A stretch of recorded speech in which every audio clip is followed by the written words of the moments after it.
Hello friends, welcome back to my YouTube channel. જો તમે મારી ચેનલ પર નવા હોય તો ચેનલને સબસ્ક્રાઈબ કરવાનું ભૂલતા નહીં। તો આજે આપણે બનાવીશું એકદમ ટેસ્ટી અને હેલ્ધી એવા પાલકના મૂઠિયા। જો તમે એક વખત આ રીતે મૂઠિયા બનાવી લેશો તો મેથીના મૂઠિયાને પણ ભૂલી જશો। તો ચાલો તેને બનાવવાનું શરૂ કરીએ। તો મૂઠિયા બનાવવા માટે સૌપ્રથમ મેં એક વાટકો જેટલો ઘઉંનો કરકરો લોટ લઈ લીધો છે, જે આપણે રેગ્યુલર ભાખરી બનાવવા માટે ઉપયોગ કરતા હોઈએ છીએ।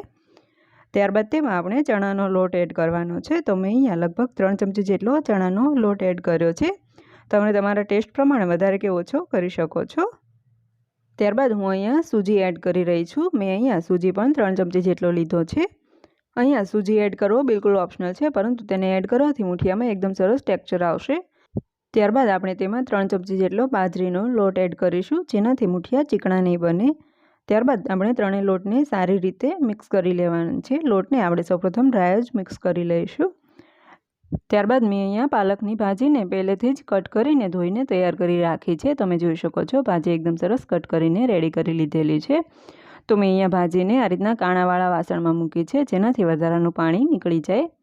ત્યારબાદ આપણે તેમાં કટ કરેલા લીલા ધાણા એડ કરીશું। અહીંયા પાલકની ભાજીનું પ્રમાણ તમે તમારા ટેસ્ટ પ્રમાણે વધારે કે ઓછું કરી શકો છો। આદુ મરચાં તથા લસણની ખાંડેલી પેસ્ટ એડ કરીશું, તેનાથી એકદમ સરસ ટેસ્ટ આવે છે। ત્યારબાદ મસાલામાં અડધી ચમચી જેટલી હળદર એડ કરીશું, અડધી ચમચી જેટલું લાલ મરચું પાવડર, અડધી ચમચી જેટલું ધાણા જીરું પાવડર એડ કરીશું અને સ્વાદ પ્રમાણે મીઠું એડ કરવાનું છે। અહીંયા મીઠાનું પ્રમાણ થોડું પ્રમાણસરનું રાખવું, કારણ કે પાલકની ભાજી પણ થોડી સોલ્ટી હોય છે। ત્યારબાદ તેમાં 1 ચમચી જેટલી ખાંડ એડ કરીશું, જે બિલકુલ ઓપ્શનલ છે, પરંતુ તેનાથી એકદમ સરસ એવો ટેસ્ટ આવે છે।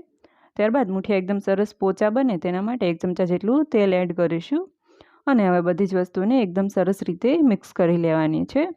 અહીંયા ખાંડની જગ્યાએ તમે ગોળનો ઉપયોગ પણ કરી શકો છો, જેનાથી એકદમ સરસ ટેસ્ટ બેલેન્સ થશે।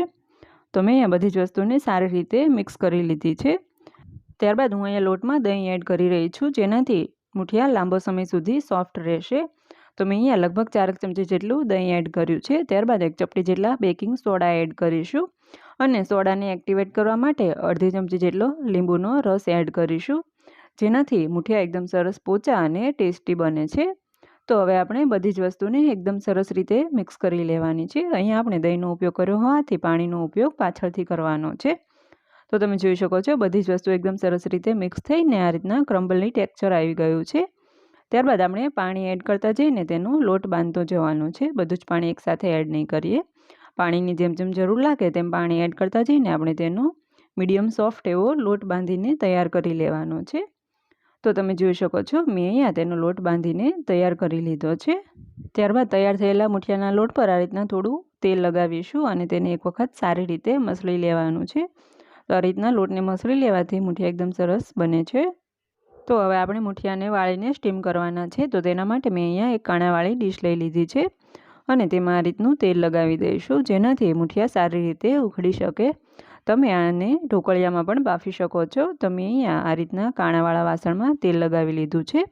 ત્યારબાદ તૈયાર થયેલા લોટમાંથી આપણે આ રીતના રોટલીથી થોડી મોટી સાઇઝનો લોટ લેવાનો છે અને તેને તમે વિડીયોમાં જોઈ શકો છો તેમ આપણે મૂઠિયા વાળીને તૈયાર કરી લેવાના છે।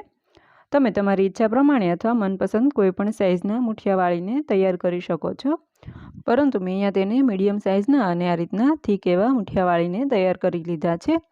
તો આપણે તૈયાર કરેલા મૂઠિયાને જે કાણાવાળું વાસણ લઈ લીધું છે તેમાં મૂકી દેવાના છે અને સેમ આ જ પ્રોસેસથી આપણે બધા જ મૂઠિયા વાળીને તૈયાર કરી લેવાના છે।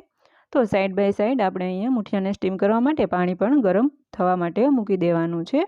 તો મેં આગળ વિડીયોમાં જણાવ્યું તેમ મેં અહીંયા પાણી પણ સાથે સાથે ગરમ થવા માટે મૂકી દીધું છે અને તમે જોઈ શકો છો પાણી એકદમ સરસ રીતે ગરમ થઈ ગયું છે અને મેં અહીંયા બધા જ મૂઠિયા વાળીને તૈયાર કરી લીધા છે। તેને આપણે અંદર આ રીતનું સ્ટેન્ડ મૂકીને સ્ટીમ થવા માટે મૂકી દઈશું અને ઢાંકીને આપણે તેને 20 થી 25 મિનિટ માટે સ્ટીમ થવા દેવાના છે।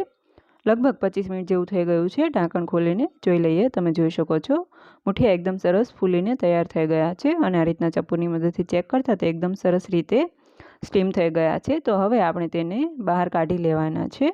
મૂઠિયાને સ્ટીમ કરતી વખતે આપણે ગેસની ફ્લેમ મીડિયમ ટુ હાઈ રાખીશું, જેનાથી મૂઠિયા એકદમ સરસ સ્ટીમ થઈ જશે। ત્યારબાદ આપણે મૂઠિયાને ઠંડા થવા દેવાના છે। ગરમ ગરમ કટ કરવાથી તેનો ચૂરો થઈ જશે। તો મેં અહીંયા મૂઠિયાને ઠંડા થવા દીધા છે। ત્યારબાદ તમે જોઈ શકો છો તે ઇઝીલી આ રીતના ઉખડી જાય છે અને હવે આપણે તેને કટ કરી લેવાના છે. તો હું તેને અહીંયા મીડિયમ સાઇઝના પીસીસમાં કટ કરી લઉં છું. તમે તેને નાના કે મોટા પીસીસમાં કટ કરીને રેડી કરી શકો છો. તો મેં અહીંયા બધા જ મુઠિયાને કટ કરીને રેડી કરી લીધા છે. ત્યારબાદ આપણે તેનો વઘાર કરી લેવાનો છે. તો મુઠિયાનો વઘાર કરવા માટે મેં અહીંયા એક કડાઈ ગેસ પર મૂકી દીધી છે. તેમાં 2 ચમચા જેટલું તેલ ગરમ થવા માટે મૂકીશું. તેલ ગરમ થાય એટલે તેમાં અડધી ચમચી જેટલી રાઈ એડ કરીશું અને રાઈને સારી રીતે સંતળાવા દઈશું. તો અહીંયા રાઈ સારી રીતે સંતળાઈ ગઈ છે. ત્યારબાદ તેમાં અડધી ચમચી જેટલું જીરું એડ કરીશું. જીરું સંતળાઈ જાય એટલે તેમાં 1 ચમચી જેટલા સફેદ તલ એડ કરીશું, જેનાથી વઘારમાં એકદમ સરસ એવો ટેસ્ટ આવે છે. તલ પણ સારી રીતે સંતળાઈ ગયા છે. ત્યારબાદ તેમાં ચપટી જેટલી હિંગ એડ કરીશું. 8 થી 10 જેટલા મીઠા લીમડાના પાન એડ કરીશું અને બધી જ વસ્તુને સારી રીતે સાંતળી લઈશું. ત્યારબાદ આપણે જે મુઠિયા કટ કરીને રેડી કરી રાખ્યા હતા તેને કડાઈમાં એડ કરી દઈશું અને ચમચાની મદદથી તેને સારી રીતે મિક્સ કરી લેવાના છે. મુઠિયાને મિક્સ કરતી વખતે તે વઘારથી સારી રીતે કોટ થઈ જાય તેનું ખાસ ધ્યાન રાખવાનું છે. તો આ રીતના વઘાર કરવાથી મુઠિયા એકદમ સરસ ટેસ્ટી અને પોચા એવા બને છે. તો તમે જોઈ શકો છો મેં અહીંયા મુઠિયાનો વઘાર રેડી કરી લીધો છે. અને હવે છેલ્લે તેને લીલા ધાણાથી ગાર્નિશ કરી લઈશું અને ફરીથી તેને સારી રીતે મિક્સ કરી લેવાના છે. તો તૈયાર છે આપણા એકદમ ટેસ્ટી, પોચા અને હેલ્ધી એવા પાલકના મુઠિયા, જે મેથીના મુઠિયાને પણ ભૂલાવી દેશે.